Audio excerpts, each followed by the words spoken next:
Hi learners, iPlusന്റെ പുതിയൊരു വീഡിയോയിലേക്ക് സ്വാഗതം.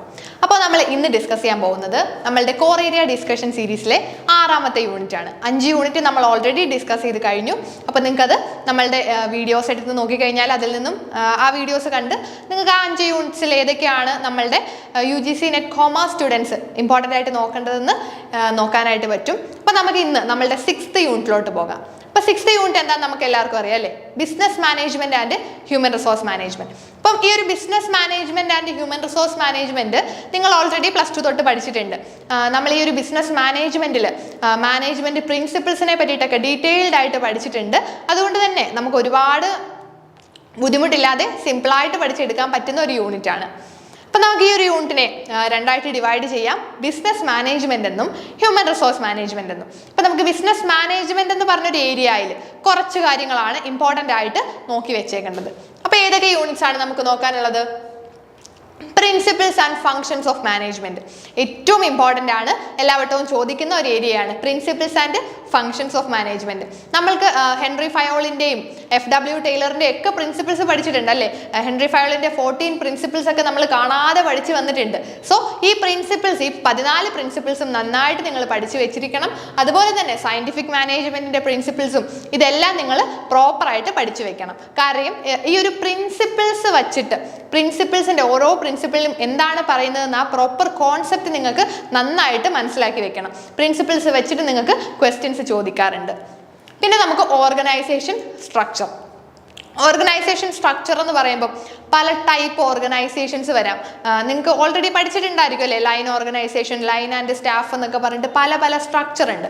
അപ്പോൾ ഈ ഒരു ഓർഗനൈസേഷൻ സ്ട്രക്ചറും നിങ്ങൾ പ്രോപ്പറായിട്ട് നോക്കി വെച്ചിരിക്കണം. ദെൻ നമുക്ക് നോക്കാനുള്ളതാണ് മോട്ടിവേഷൻ ആൻഡ് ലീഡർഷിപ്പ്. ഏറ്റവും ഇമ്പോർട്ടൻ്റ് ആണ് മോട്ടിവേഷൻ ആൻഡ് ലീഡർഷിപ്പ്. അപ്പോൾ ഈ മോട്ടിവേഷൻ ആൻഡ് ലീഡർഷിപ്പിനകത്ത് കുറച്ച് തിയറീസ് ഒക്കെ ഉണ്ട്. മോട്ടിവേഷണൽ തിയറീസും ലീഡർഷിപ്പ് തിയറീസും ഒക്കെ ഉണ്ട്. നന്നായിട്ട് നിങ്ങൾ പഠിച്ചു വെച്ചേക്കണം. ക്യാരറ്റ് ആൻഡ് സ്റ്റിക്ക് തിയറിയൊക്കെ നമ്മൾ കുറച്ച് നന്നായിട്ട് കുറച്ച് എന്താ പറയുക എൻ്റർടൈനിങ് ആയിട്ടൊക്കെ പഠിച്ചു വെച്ചിട്ടുള്ള ഏരിയാസ് ആണ്. സോ അതൊക്കെ നിങ്ങൾ നന്നായിട്ട് പഠിച്ചു വെച്ചേക്കണം. മോട്ടിവേഷണൽ തിയറീസും ലീഡർഷിപ്പിൻ്റെ സ്റ്റൈൽസ് ഉണ്ടല്ലേ, ലീഡർഷിപ്പ് സ്റ്റൈൽസും ഒക്കെ നിങ്ങൾ പ്രോപ്പറായിട്ട് പഠിച്ചു വെച്ചേക്കണം. Then corporate governance and business ethics. Corporate governance and business ethics നമുക്ക് അത്യാവശ്യം ഫെമിലിയർ ആയിട്ടുള്ള ഏരിയ തന്നെയാണ്. ബിസിനസ് എത്തിക്സിനെ പറ്റിയിട്ടും കോർപ്പറേറ്റ് ഗവേണൻസിനെ പറ്റിയിട്ടും ഒക്കെ നിങ്ങൾക്കൊരു ധാരണ ഉണ്ടായിരിക്കണം.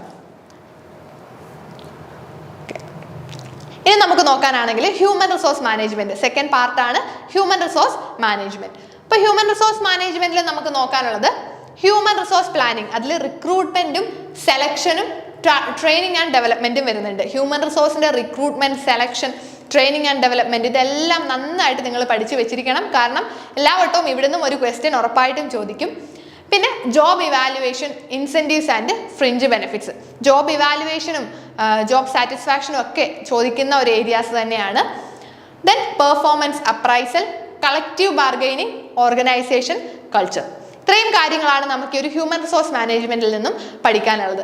അപ്പം നമുക്ക് നോക്കുവാണെങ്കിൽ കമ്പാരിറ്റീവ്ലി കുറവാണല്ലേ, നമുക്ക് പഠിക്കാനുള്ള ഏരിയാസ് കുറവാണെന്ന് പറയും. കാരണം നമുക്ക് ഓൾറെഡി അറിയാവുന്ന ഏരിയാസ് തന്നെ ആയതുകൊണ്ട് നമുക്ക് ഒത്തിരി ഡീറ്റെയിലിംഗ് അതിലോട്ട് പോകേണ്ട ആവശ്യമില്ല. സോ നമുക്ക് principles and functions of management ഉണ്ട്, organisation structure, motivation and leadership and corporate governance and business ethics. Then നമ്മളുടെ HRMലോട്ട് വരുമ്പോൾ ഹ്യൂമൻ റിസോഴ്സ് പ്ലാനിങ്, അവിടെ റിക്രൂട്ട്മെന്റും സെലക്ഷനും ഒക്കെ വരുന്നുണ്ട്. Then job evaluation, performance appraisal, collective bargaining, organisation culture. ഇത്രയും കാര്യങ്ങൾ മാത്രമേ ഉള്ളൂ നമുക്ക് ഈ ഒരു യൂണിറ്റിൽ ഇമ്പോർട്ടൻ്റ് ആയിട്ട് നോക്കേണ്ടത്. അപ്പോൾ നമുക്കറിയാം അല്ലേ, എക്സാം ഡേറ്റ് ഒക്കെ വന്നു. June 16th എക്സാം സ്റ്റാർട്ട് ചെയ്യും അല്ലേ? June 16th നമ്മളുടെ എക്സാം. സോ നിങ്ങൾ ഇപ്പോഴേ പഠിച്ചു തുടങ്ങുക. ഇനിയുള്ള നെക്സ്റ്റ് യൂണിറ്റ്സിൻ്റെ വീഡിയോസ് നമ്മൾ ഉടനെ തന്നെ അപ്ലോഡ് ചെയ്യുന്നതായിരിക്കും. Thank you.